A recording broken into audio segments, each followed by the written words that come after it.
Beauty and the Beast, we did previs and techvis and virtual production for the show. We did a number of the larger VFX sequences, including the sort of the standout Be Our Guest, which was very sort of interesting to work on, and something that we hadn't necessarily done before in musical form, because obviously we were animating and to music, and we were sort of integrating and working with choreographers, integrating dance moves and things like that. So it made it quite fun, although having Be Our Guest in your head for 6 months can be a little bit sort of a little bit tough after after all that time. My role, I started off as I was a lead on the show, and I started off managing a few of the sequences that were shot, and then towards the end I came back and I was heading up postvis on for the London team.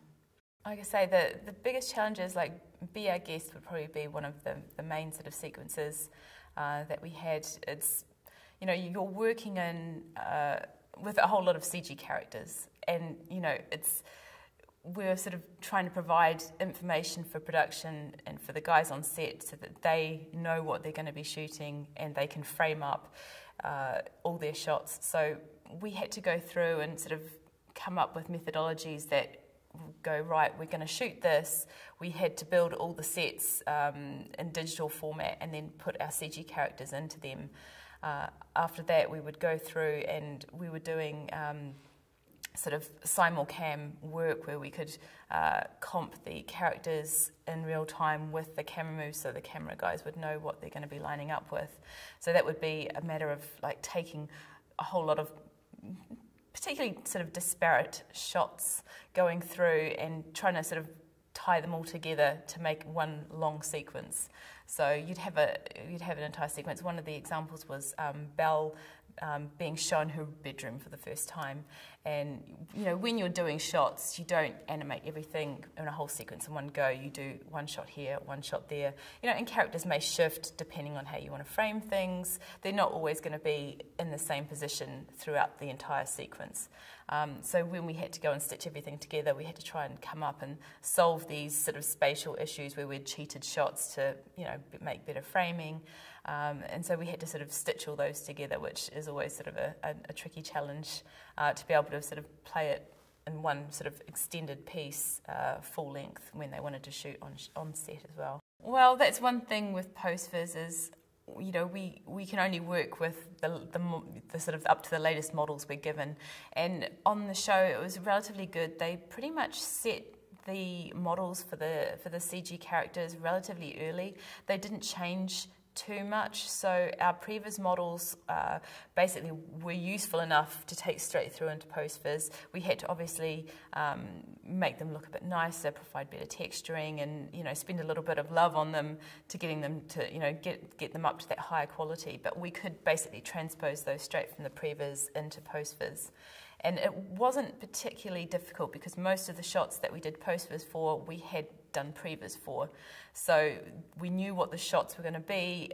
We could, like, a lot of times, take the animation straight from previs and put it into postvis, give it a little bit of a polish, and we were sort of pretty much there. The postvis quality for beauty was a lot higher than most shows that we sort of work on. We had to spend... It was a very good guide for the final vendors.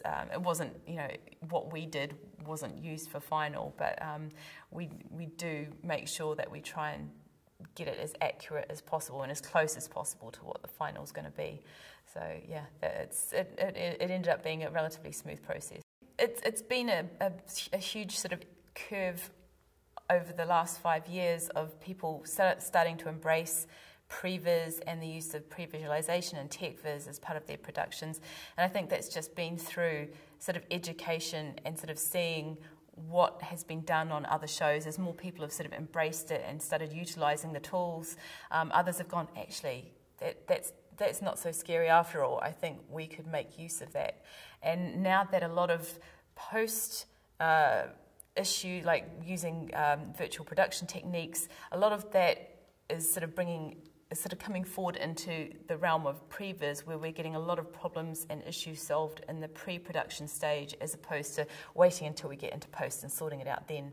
So the sort of pre-production stage now is it had, you know, I sort of felt, you know, a few years ago it had sort of been, they sort of go, oh, we'll just leave it and sort it out later. But now I think it's sort of coming back into the fore, and people are going, right, we really need to plan this stuff out. Shoots are getting more technical. We really need to sort of figure this out and get the tech viz. And then, you know, not only are you solving all these problems, you know, you can fix budgets, you can plan better, you know exactly what crew you're going to need, what equipment you're going to need. So it's sort of an invaluable tool, basically, and I think more and more people are embracing that and using that in production. Well, as a previs artist, it's always great to sort of see, you know, because we are involved in pre-production and we don't normally go through, and, you know, what we do is never seen on the big screen at the end, more or less. You know, we're behind the scenes. So coming to FMX, it's great to go, right, this is what has been created using the tools and using the reference and the previs and the tech viz that we provided.